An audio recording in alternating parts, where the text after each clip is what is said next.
கார்த்திகைனாவே நம்மளுக்கு வந்து நம்ம இனிப்பு பொரி செய்வோம் இல்லையா? அந்த பொரி எப்படி செய்யறதுன்னு சொல்லிட்டு பார்க்கலாம். வானிலையில் ஃபஸ்ட்டு கொஞ்சமாக நெய் போட்டுக்கலாம்.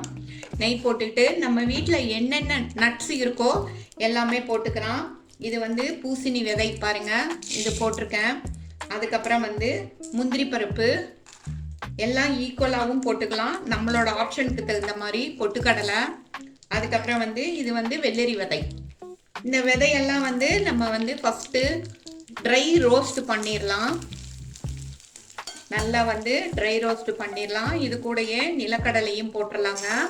போட்டு எல்லாத்தையும், நிலக்கடலை வந்து தோல் எடுத்து உப்பு இல்லாமல் வறுத்து வச்சுருக்கேன், அதையும் இது கூட போட்டு நல்லா ட்ரை ரோஸ்ட் பண்ணிடலாம். லைட்டாக கலர் சேஞ்ச் ஆயிடுச்சு. இந்த வெள்ளரி விதை, பூசணி விதையெல்லாம் நல்லா உப்பலாக வந்திருக்கு அப்படின்னா ரோஸ்ட் ஆயிடுச்சுன்னு அர்த்தம். இதை வந்து இப்போ வந்து ஒரு பிளேட்டுக்கு ட்ரான்ஸ்ஃபர் பண்ணிடலாம். அடுப்பில் அடி கனமான வானலி வச்சாச்சுங்க. அதில் வந்து இதில் 1 டம்ளர் அளவுக்கு வெல்லம் போட்டிருக்கேன்.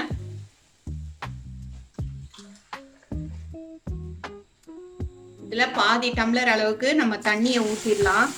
அந்த வெல்லத்தில் நம்ம எந்த டம்ளரில் வந்து பொரியும் பருப்புங்க எல்லாம் சேர்த்து வந்து 3:1 அப்படிங்கிற ஒரு ரேஷியோவில் வந்து நம்ம போடணும்.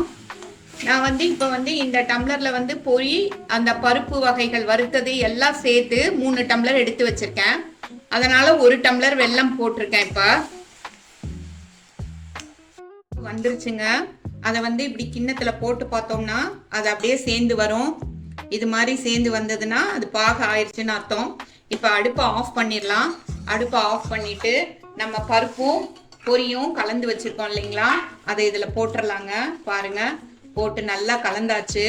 அது கூடயே வந்து நம்ம ஒரு பிளேட்டில் வந்து நெய் போட்டு வச்சுருக்கேங்க. அதில் வந்து இதை இப்போ படியாக கொட்டிடலாம். பாருங்கள், இந்த பொரி வந்து அப்படியே இதில் கொட்டிடலாம்.